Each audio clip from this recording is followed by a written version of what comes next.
Hi guys. Nice to see you, Carmine. Ich liebe dich. Ich liebe dich auch. That's all I know how to say. Thank you so much for your time today, guys. Seriously. And Melissa, you and I will actually see each other again tomorrow. So I'm going to start with a double question for Jenna, if you don't mind. Yeah. And Jenna, so I know that you almost gave up, yeah, like acting for soccer. And I was wondering, so if you actually ever got a chance to play some soccer on set of Scream 6 with Melissa and your co-stars, or how did you actually, spend your time during long waiting times? I didn't know Jenny, that. I we didn't know you were a great soccer I went player. nobody said I was great. I'm just saying that like it was kind of do I go with a more normal route in life or Mm, do I go with, Hollywood or whatever you want to call it. We never played soccer. We I never did know. anything like that. I'm trying to think we in between takes on Scream 6, we joked around a lot. We also joked around when we were rolling a lot. Yeah. We ate soup. We We did eat good soup. Yeah, they had such good soup on set. Yeah. Montreal, you know what you're doing. Awesome. I'm trying to think what else we did. We played games. We would have like game nights and Yeah. things like that, and dinners and You listen to music a lot. I spent a lot of time in my head. But we also would like go to everyone's room and Hang just out. yeah. Yeah. We never played soccer, but now thank you for that idea because like Ah, now right. Yeah. And also, Jenna, obviously, movies and TV shows can actually influence, like, for example, how people dress up. For example, there's like no Halloween without Ghostface, and now there's also Wednesday. So I was wondering, what does it actually mean to, to be a part of projects that can influence, like the fashion world and social media? It's really exciting, especially when they're characters or legends that you've been familiar with for a very long time. It's definitely a very surreal experience coming onto a set for the first time and putting on the braids or getting stabbed by Ghostface. It's a very exciting day, always. But there's definitely a lot of pressure that comes with that, just because you are aware that there's maybe a bit more eyes on that character and that project than others. And if you are influencing people, like you want to say, you want to be able to do it justice and do it right and give people a good time when they sit down to watch your project. So I think that there's like an additional layer of just hard work and focus when it comes to a project like that. All right. And Melissa, while Tara is trying to move on in a way, your character is kind of stuck in the past for obvious reasons.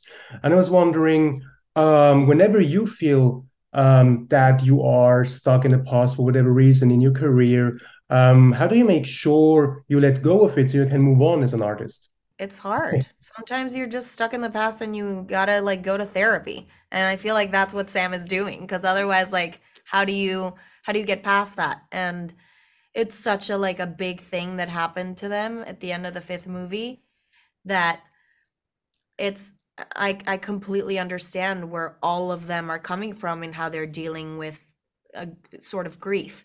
Um, Right. I don't I don't think there's a right answer for that. I think just trying to focus on like how you want to keep living your life and focusing on things that keep you motivated, I think is a good way to move forward. But I think it's hard to completely block out and like forget things is Right. just impossible because you carry that with you and it also makes you who you are now. Like that experience that in the fifth movie when Sam kind of like loses her marbles at the end of the movie. I've never used that expression before. I'm very excited about Yeah, it. I know. congratulations. When she loses her marbles and Second time. something breaks, I feel like there's also a new kind of vulnerability that she has to deal with that she's never had to deal with before. And like now she told her sister she wasn't gonna leave her, and so she's keeping her promise in a very intense and extremist way. And so that I think is there's no way of getting rid of something like that and just trying to like forget about it and move forward. So I think it's beautiful that this movie you get to see many different people dealing with trauma in different ways. Basically, is the Absolutely. answer to your question. I don't know what the fuck. I don't know what I'm Absolutely. saying. No, that's great. That was great. Thank you very much for sharing. And also, Jen, obviously, your character doesn't like the fact that Sam is trying to, control her life, and your character is like, let me make my own decisions. And I was wondering if that is something that you can relate to, if you ever actually had to tell people around you, guys, they may be good or bad, but let me make my own decisions. Definitely. I grew up with very well, my mom's in the other room, so she's listening. I'm so sorry. But my parents were pretty strict growing up, and I think because one is a ER nurse, the other was a police officer, so I think that they saw a lot of dangerous things when they went to work every day. And they have 6 kids. They were just very, very paranoid, rightfully so. But I felt like when I started to grow up, and then also being in an industry like this that is, you've seen it go the wrong way for a lot of people. I think that they were very hesitant to even allow me to do this sort of job, let alone me handle it alone. And because that's what the job it is. It is a lot of the time being alone, traveling here and there, and it's just you in your hotel room, and then these strangers that you met.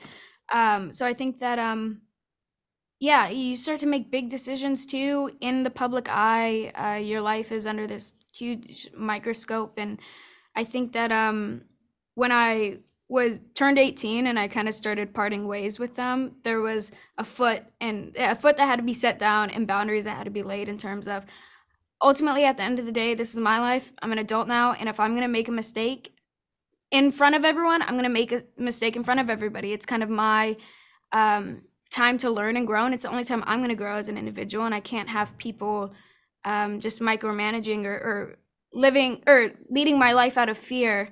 If I'm going to be fearful, I'll do it myself and I'll handle it myself. I've also been very independent my entire life. So I also think throughout my teenage years, I was always kind of, I got this, I'll handle it, I'll learn for myself. I think that's really important for people's evolution. Yeah. Absolutely. Seriously, guys, thank you so much for your time today, for sharing your thoughts, your stories. And Melissa, see you tomorrow. See you tomorrow.